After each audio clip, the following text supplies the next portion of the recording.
எல்லாருக்கும் வணக்கம். ப்ரக்கோலி. ப்ரக்கோலியில் நிறைய ஹெல்த் பெனிஃபிட்ஸ் இருக்குது. ஒரு ஆரஞ்சில் எவ்வளோ விட்டமின் சி இருக்குமோ அதோட double the amount vitamin C ப்ரக்கோலியில் இருக்குது.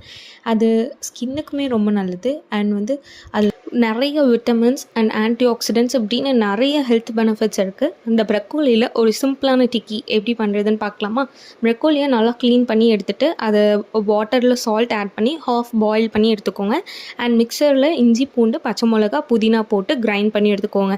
இப்போது அந்த ஸ்டைன் பண்ணி வச்சுருக்க ப்ரக்கோலி ஆட் பண்ணிவிட்டு chilli powder and garam masala add பண்ணி கொஞ்சம் குக் பண்ணி எடுத்துக்கணும். இந்த குக்குடு மிக்சர்ஸை ஒரு பவுலில் ட்ரான்ஸ்ஃபர் பண்ணிவிட்டு ஆனியன்ஸ் ஆட் பண்ணிட்டு அண்ட் ஆல்ரெடி கிரைண்ட் பண்ணி வச்சுருந்த அந்த இஞ்சி பூண்டு பேஸ்ட் ஆட் பண்ணி பாயில்டு பொட்டேட்டோஸ் போட்டுட்டு புதினா, கொத்தமல்லி அண்ட் கடலை மாவு இதெல்லாம் போட்டு ஒரு குட்டி குட்டி டிக்கீஸாக நீங்கள் ப்ரிப்பேர் பண்ணி வச்சுக்கோங்க. என்ன ஷேப்பில் நம்மளுக்கு வேணுமோ அப்படி ப்ரிப்பேர் பண்ணிவிட்டு அது நல்லா நம்மளுக்கு கிறிஸ்பியாக இருக்கணும் அப்படின்றதுக்காக நான் ரவாவில் கோட் பண்ணியிருக்கேன். கோட் பண்ணி அதை நீங்கள்